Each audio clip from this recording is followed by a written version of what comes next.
ৰাধে ৰাধে। মইতো আজি গীতা ভাগৱতৰ এইটো চবেই গমেই পায়, এইখন হৈ গ'ল হিন্দীখন, এখন অসমীয়া। মই অসমীয়াটোত বুজাই দি আছোঁ, চবৰ লগতে আছে, চাই ল'লে হ'ল। এইটো 2 নম্বৰ অধ্যায়ৰ 47টো বুজাই দি আছোঁ। সংস্কৃতত আছে।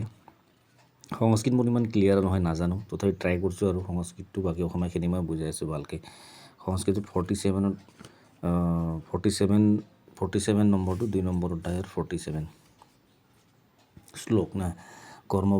কৰ্মণ্যবাধিকাৰস্তে মা ফলেষু কদাচন মা কৰ্মফল হেতু বৰ্মাতে সংসত্ব কৰ্মাণি। এইটো কৰ্ময়োগৰ কথা কৈছে শ্ৰীকৃষ্ণই ইয়াতে। তাৰমানে বহুত এইটো শ্লোকটো একদম মানে জনাজাত আৰু বহুতৰ মুখত শুনা যায়, বহুতে কৈ থাকে, যিমান মানুহ আছে বা আধ্যাত্মিক গুৰুবিলাকৰ এইটোৱে বেছি ইউজ কৰে। মানে এইখিনি জানিলে, বহুতে কয় যে এইখিনি জানিলে আৰু গীতা ভাগৱতৰ মানে বেলেগ নাজানিলে হ'ব, এইটোৱে মেইন। তো মেইন হৈছে আমাৰ কৰ্ম। তোমাৰ কৰ্ম কৰি যোৱাটোহে অধিকাৰ আছে, কৰ্মফলত নহয়। সেয়ে তুমি কৰ্মফলৰ হেতু নহ'বা, তোৰ প্ৰতি কৰ্ম নকৰাটো আসক্তি থাকিব নালাগে। তাৰমানে কাম কৰাটোহে আমাৰ হাতত আছে, ইয়াৰ ৰিজাল্ট কি আহিব এইটো আমাৰ হাতত নাই। যেনেকৈ আমি এটা ধান গছ ৰুইছোঁ, তো ধান গছৰ পৰা কেইটা ফল হ'ব, কেইটা গুটি ওলাব, কেইটা ধান ওলাব আমাৰ হাতত নাই।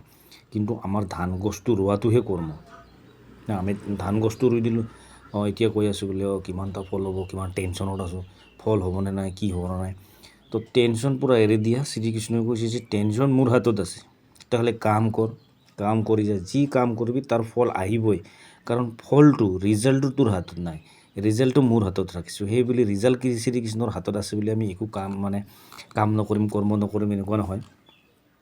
তো কৈছে যে যি কাম আছে বিন্দাছ আৰু নিজৰ মতেদি কৰি যা। যে এইটো কাম হৈ গ'ল, মোৰ যেনেকৈ এখন বাইক লগা আছে, ধৰি লোৱা বাইক এখন লাগে, কাৰোবাক বোলে কিবা বেলেগ এটা বস্তু লাগে, যিকোনো না, হোৱা নাই, তো মানে হোৱা নাই বুলি কামটো কৰিছোঁ, কামটো এইটো কি বা হ'ব কি নহ'ব সেইটো নহয়, তো কামটো কৰি যা না।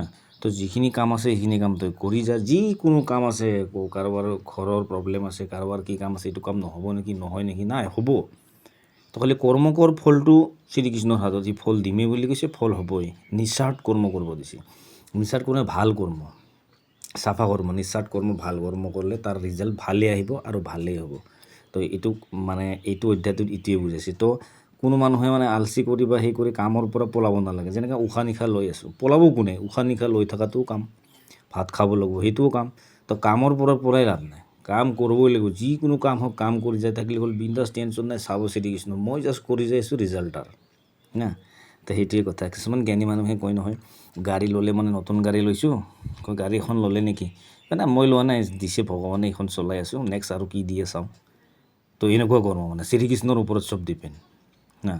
তো নাম জপ কৰি থাকিলে হ'ল আৰু কৰ্ম কৰি গ'লে হ'ল। কাম নকৰিলে একো ৰিজাল্ট নাহিব, কাম কৰি গ'লেহে ৰিজাল্ট আহিব। কাম কৰি যাব লাগিব আৰু কামৰ ৰিজাল্টৰ আশা কৰি ৰখি থাকিব নালাগে যে এইটো নহ'ল, এইটো নহ'ল, এইটো নহ'ল, চবখিনিয়ে হ'ব।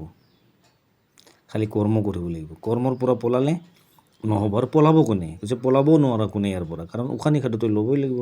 উশাহ নিশাটোও কৰ্ম। তো চবেই নিজৰ নিস্বাৰ্থ মতেদি ভাল কামবিলাক কৰি যাই থাকিলে হ'ল আৰু চব বোলে ভাল হ'ব। ঠিক আছে বাৰু।